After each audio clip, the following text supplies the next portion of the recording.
In this video, we're going to show you how to change the front brake discs and pads on a Golf Mk7 GTi.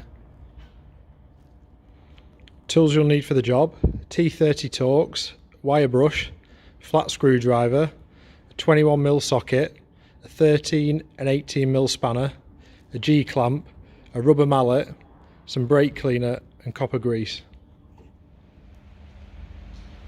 So we've got the car up in the air and we've got the wheel off, and this is what you're looking at. First of all, we're going to undo this T30 bolt there, that's just the brake disc retainer.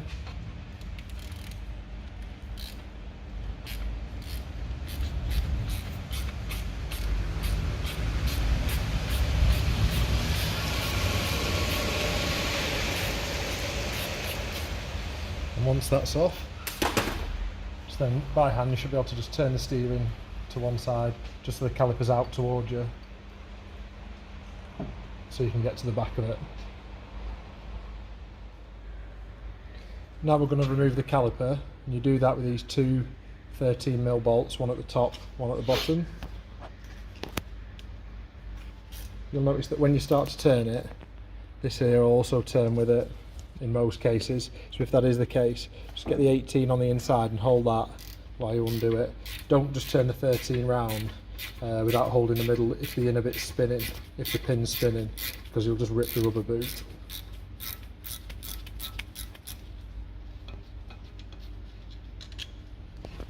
The same again for the top.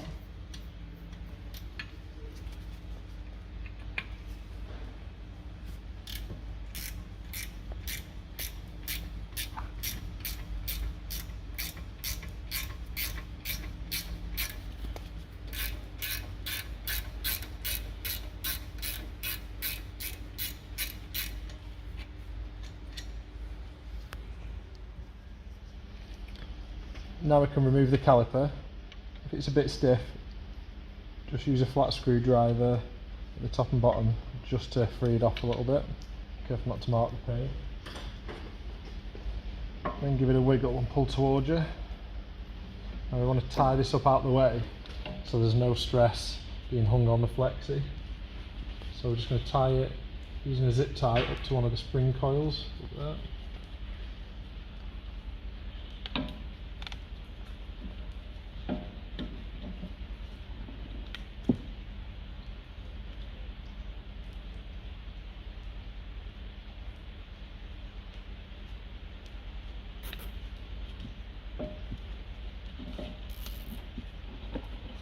Now that's safely suspended up out the way, you can change the pads and the disc. Now we can remove the pads. Using your screwdriver, just get them in the gap at the top and just pop one end out and the other end will come out. Here obviously we're doing the front left. On the front right, on the inside pad, there is a wire that goes to a plug which is for the brake pad sensor, so you will need to just unplug that first. And once that's off, we'll undo these big 21mm bolts on the inside to do the carrier.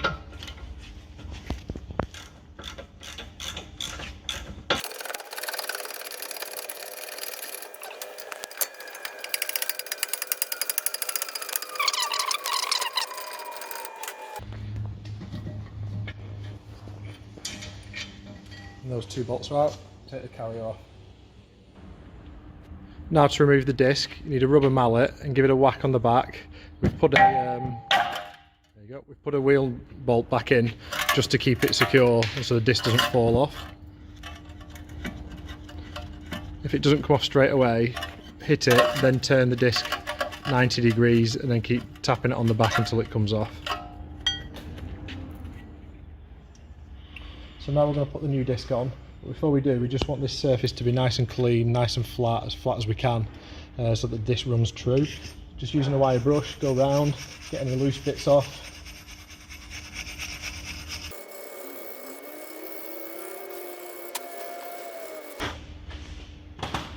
And then a bit of brake cleaner just to get any debris off.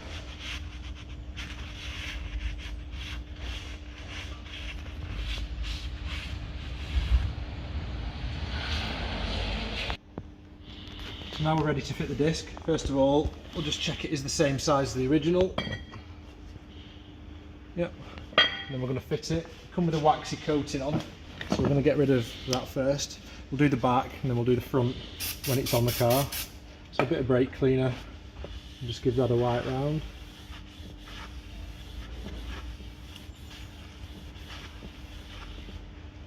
Then we can put the disc on.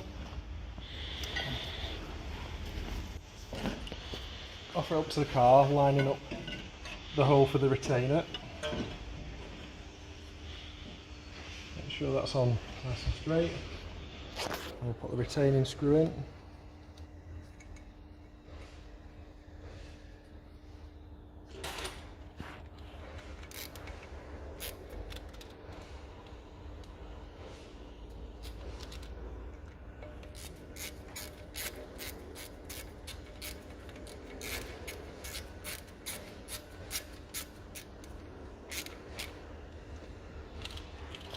Make sure that's central and in place, and then again we can clean the front of it using the brake cleaner.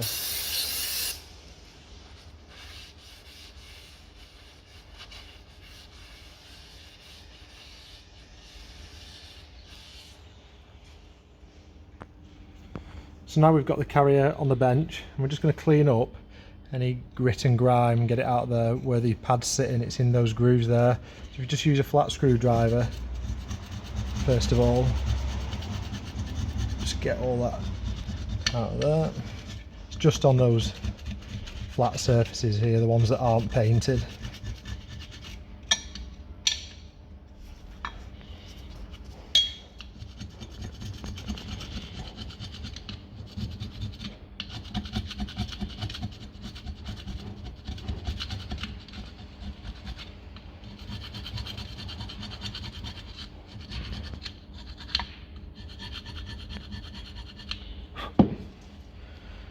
Once most of that's off, just run through it in that channel with a wire brush.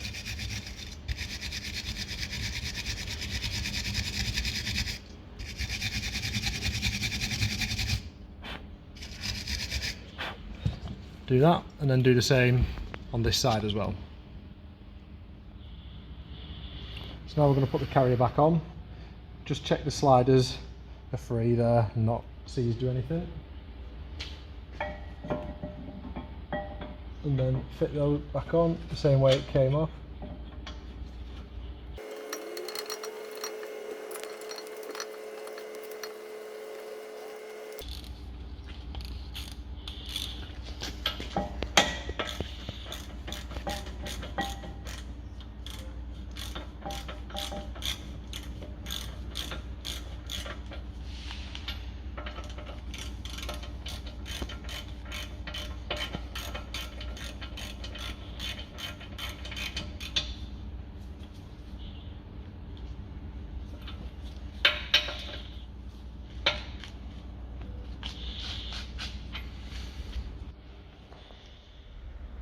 When you're putting the pads in, you can see here that one of them has got a pad wear sensor on it. This one goes on the inside of the caliper on the front right position, so just make sure you get them in the right order before you fit them. Now we're going to fit the new pads. Just using a touch of copper grease, just put them on that edge there. It's the one, the edge, the surface that's going to sit on the bit that we cleaned up in the carrier. Don't need to do any more than that.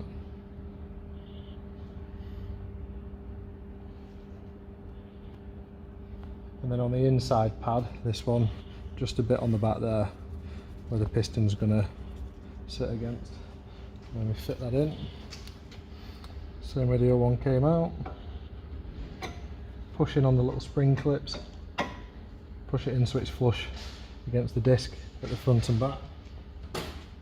And same again with the outer pad.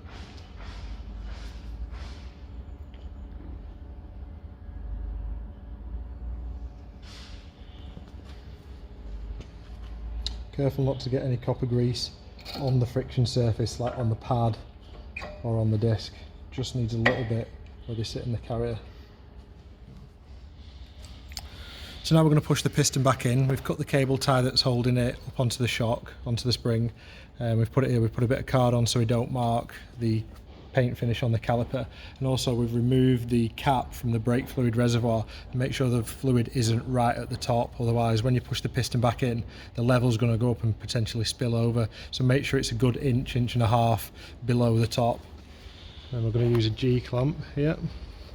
This makes it really easy to push the piston back in. So just get the back of it just behind the caliper and this on the edge of the piston, and just very slowly turn it. It doesn't require much force at all. It should just move back in, just slowly like that, gradually,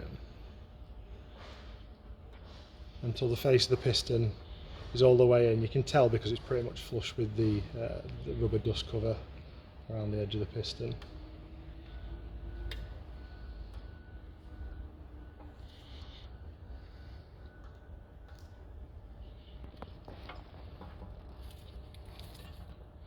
And that's it, all the way in when it stops. So now the caliper's ready to go back on. If you put the piston in far enough, it should slide over pretty easy. You might just have to push the sliders in just to get everything to line up. With these pads as well, we also got new bolts which we're going to put in.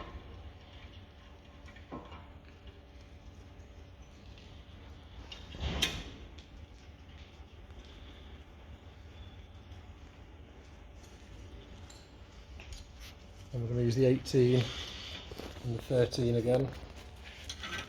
18 to hold it on the inside and the 13 to tighten up the bolt.